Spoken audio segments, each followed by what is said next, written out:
नमो नमः प्यारे बच्चों। आज हम लोग आपकी पुस्तक रुचिरा 1 से 6ठे पाठ समुद्र तटः के बारे में चर्चा करेंगे। इस पाठ में तृतीया व चतुर्थी विभक्ति के पदों का बहुत सा प्रयोग हुआ है और इस पाठ में भारत के प्रसिद्ध समुद्री तटों के बारे में भी बताया गया है। तो मैं चित्रों के माध्यम से आपको भारत के समुद्री तटों के बारे में बताऊंगी। फिर आपको मैं बहुत सारे तृतीया व चतुर्थी विभक्ति के शब्दों को भी बताऊंगी और साथ ही जो प्रश्न निर्माण में आप लोगों को दिक्कत आती है ना प्रश्न बनाने में, तो मैं प्रश्न बनाने की विधि भी बताऊंगी पाठ खत्म होने के बाद। तो इसीलिए आप वीडियो को ध्यान से देखिएगा और पूरी वीडियो देखिएगा ताकि आप इस पाठ को अच्छी तरह से समझ सकें। तो आइए फिर पाठ को शुरू करते हैं।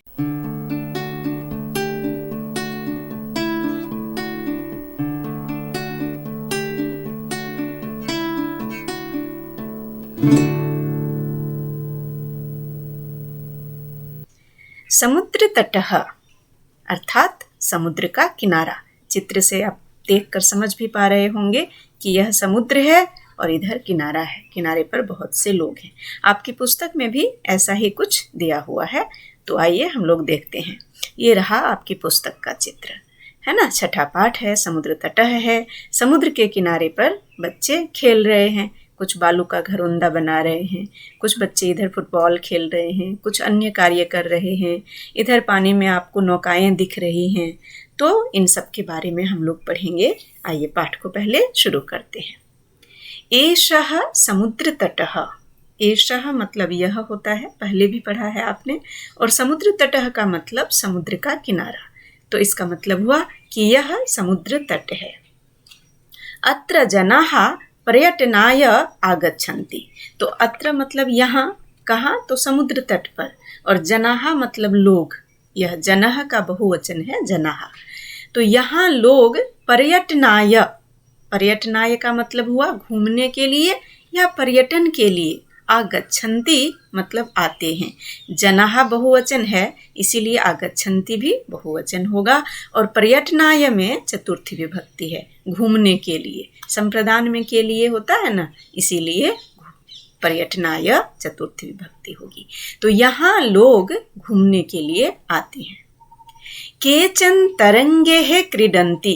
केचन मतलब कुछ, बहुत से लोग घूमने आते हैं। तो उनमें से कुछ तरंगे है मतलब तरंगों के साथ या तरंगों के द्वारा। क्रीडन्ति मतलब खेलते हैं। केचन च नौकाभिः जल विहारं कुर्वन्ति। कुछ लोग नौकाभिः मतलब नौकाओं के द्वारा जल विहार करते हैं, जल में घूमते हैं। नौका में बैठकर और जल की यात्रा करते हैं, जल की सैर करते हैं। तो इसीलिए नौकाभिः जल विहारं कुर्वन्ति। कुर्वन्ति भी बहुवचन है। तेषु केचन कन्दुकेन क्रीडन्ति। और तेषु मतलब उनमें से, किनमें से, जो लोग आते हैं उनमें से ही। केचन अगेन कुछ, कन्दुकेन मतलब गेंद से। ये तृतीया विभक्ति है। कन्दुकेन क्रीडन्ति तो गेंद से खेलते हैं। बालिकाः बालकाः च बालुकाभिः बालुकागृहं रचयन्ति। बालिकाः बालकाः च बालुकाभिः बालुकागृहं रचयन्ति। वाव, क्या एलिट्रेशन है। बालिका मतलब बहुत सी बालिकाएं और बहुत से बालक बालू के द्वारा बालू का गृह का निर्माण करते हैं। बालू का भी का मतलब हुआ बालू के द्वारा, और बालू का गृहम का मतलब हुआ बालू का घर, और रचयंती मतलब बनाते हैं। तो बालक बालिका, बहुत से बालक बालिका बालू के द्वारा बालू का घर बनाते हैं। मध्ये मध्ये तरंगाः बालुका गृहं प्रवाहयन्ति। और बीच बीच में, मध्य मध्य मतलब बीच बीच में, तरंगाः, तरंगाः मतलब जो लहरें उठती हैं समुद्र में, जो वेव्स आती हैं उधर से, वो क्या करती हैं, बालू के घर को बहा कर ले जाती हैं। प्रवाहयंती मतलब बहा देती हैं। कभी आप गए होंगे तो आप अपने उन दिनों को याद करिए कि जब आप समुद्र के किनारे खेलते हैं या बड़ी नदी होती है उनके किनारे भी आप खेलेंगे, बालू से घर बनाएंगे। तो जब पानी आता है तो बालू का घर पानी से ढह जाता है, टूट जाता है। उसी की बात यहाँ पर की गई है। एषा क्रीडा प्रचलति एव, यह क्रीडा इसी प्रकार चलती है, ऐसे ही चलती है। क्रीडा माने खेल, यह खेल ऐसे ही चलता है, चलता रहता है, ठीक है। फिर क्या है, समुद्र तटः न केवलम पर्यटन स्थानानि, समुद्र के जो तट हैं वह केवल पर्यटन स्थान नहीं है, वह केवल घूमने की जगह नहीं है। फिर क्या है, अत्र मत्स्यजीविनः अपि स्वजीविकां चालयन्ति, यहाँ मत्स्यजीविनः मतलब मछुआरे, मछुआरे किनको बोलते हैं, फिशरमैन को, जो मछली पकड़ते हैं, मछली मारते हैं। तो यहाँ जो मछुआरे हैं वह अपनी जीविका भी चलाते हैं, जीविका मतलब लाइवलीहुड, जिससे कि किसी का घर परिवार चलता है, उनका जो इनकम है घर परिवार चलाने के लिए, रोटी कमाने के लिए जो काम करते हैं, तो वह जीविका चलती है किससे, समुद्र तट से। कैसे, क्योंकि वहाँ से वे मछलियाँ लाते हैं और फिर उसे बाजार में बेचते हैं, तो इससे हुआ ना उनको इनकम, तो इस प्रकार से उनकी जीविका भी चलती है। आजीविका बोलते हैं उसको हिंदी में, आजीविका मतलब लाइवलीहुड। तो आइए आगे पढ़ते हैं।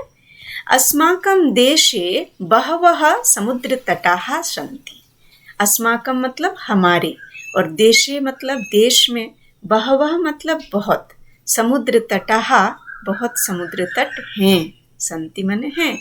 एतेषु मुंबई, गोवा, कोच्चि, कन्याकुमारी, विशाखापत्तनम, पुरी तटाः अतीव प्रसिद्धाः सन्ति, और इनमें से बहुत से समुद्र तट हैं, और इनमें से मुंबई, गोवा, कोच्चि, कन्याकुमारी, विशाखापत्तनम और पुरी के तट अत्यंत प्रसिद्ध हैं।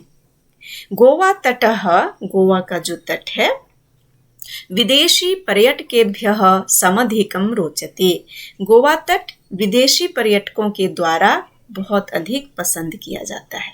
मतलब गोवा का जो तट है वह विदेशी पर्यटकों के लिए बहुत ज़्यादा आकर्षक है। और विशाखापत्तनम तटः वैदेशिक व्यापाराय प्रसिद्धः, और विशाखापत्तनम का जो तट है वह विदेशी व्यापार के लिए, अगेन यह चतुर्थी है, तो विदेशी व्यापार के लिए प्रसिद्ध है। वहाँ से इंटरनेशनल जो है ट्रेड होता है, वहाँ से शिप जाती है दूसरे देशों में, और दूसरे देशों का भी सामान उसी तट के जरिए हमारे पास पहुँचता है, उसी सीपोर्ट के जरिए हमारे देश में भी पहुँचता है। कोची तटः नारिकेल फलेभ्यः ज्ञायते, और कोची का तट नारियल के फलों के लिए जाना जाता है, वहाँ बहुत ज़्यादा नारियल का फल होता है।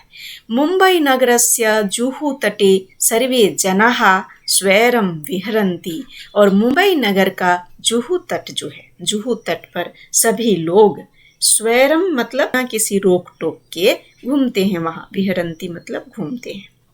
चेन्नई नगरस्य मेरिना तटः देशस्य सागर तटेषु दीर्घतमः, और चेन्नई नगर का जो मेरिना तट है वह देश का, देशस्य मतलब देश का, सागर तटेषु मतलब सागर के तटों में, दीर्घतमः मतलब सबसे लंबा है।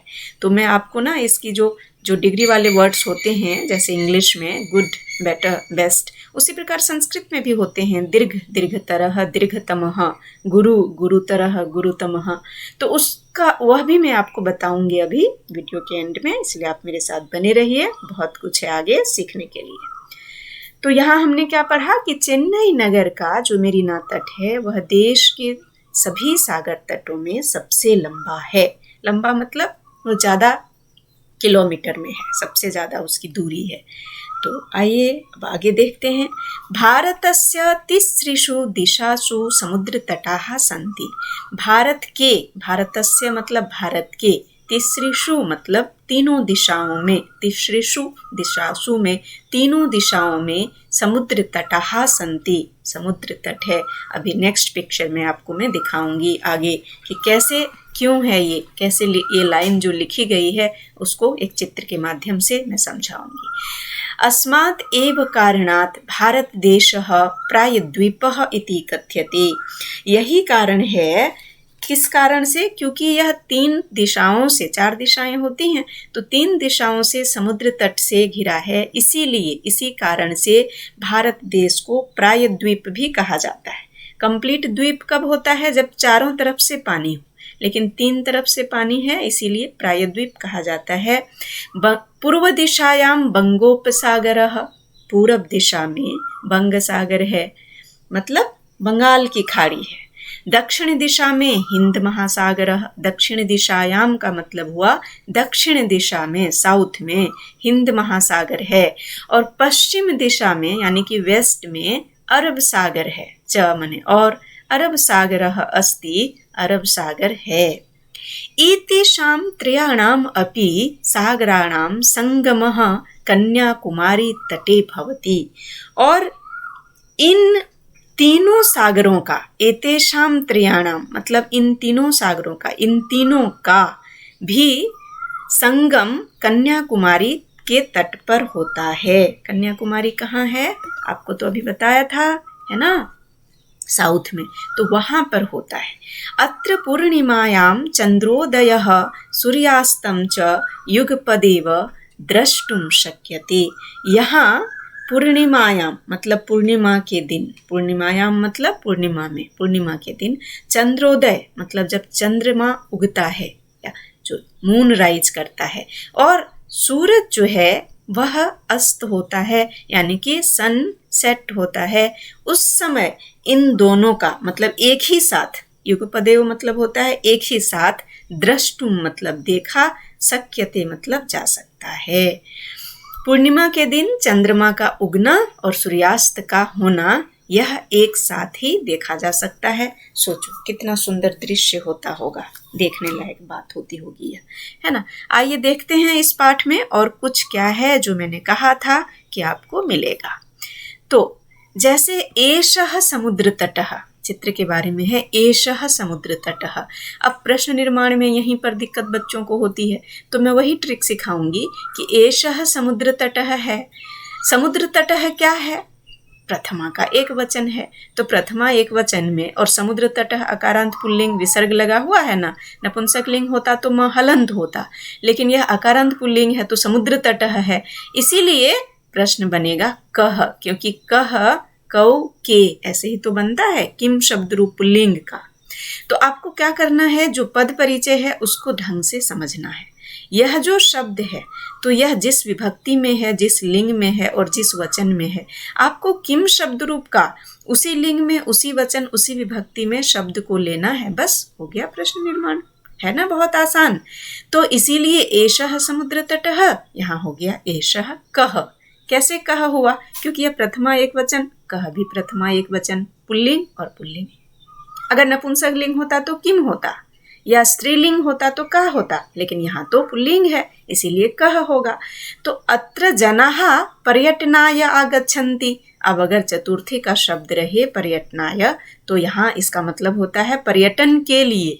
तो प्रश्न पूछेंगे किसी को तो क्या पूछेंगे कि किस लिए आते हैं, तो किस लिए के लिए संस्कृत में शब्द होता है किमर्थम। तो अत्र जनाः किमर्थम आगच्छन्ति, पर्यटनाय के लिए प्रश्न बनेगा किमर्थम। आसान है, समझ रहे होंगे आप लोग।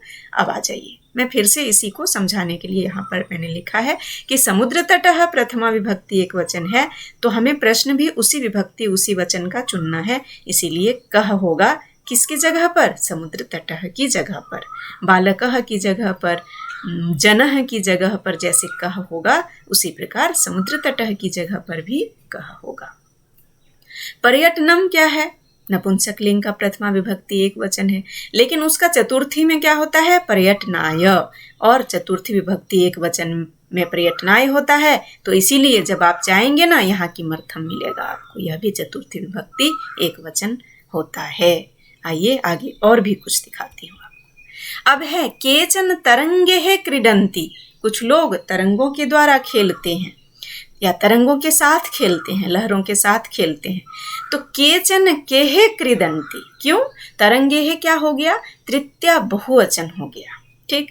तो जैसे ही आप तृतीया बहुवचन में जाएंगे, हाँ एक बात आपको बता दूं कि किम शब्द रूप में प्रथमा और द्वितीया में पुल्लिंग और नपुंसक लिंग में सिर्फ प्रथमा और द्वितीय विभक्ति में अंतर होता है, लेकिन तृतीय विभक्ति से लेकर सप्तमी तक कोई अंतर नहीं होता है। तो इसीलिए तरंगेह के जगह पर तृतीय बहुवचन है, तो केह भी तृतीय बहुवचन है। तो यहाँ क्या लिखेंगे? केचन केह क्रीडन्ति। हो गया ना प्रश्न निर्माण, क्योंकि यहाँ तरंगः प्रथमा और एक वचन है, तो तरंगेह तृतीया और बहुवचन है।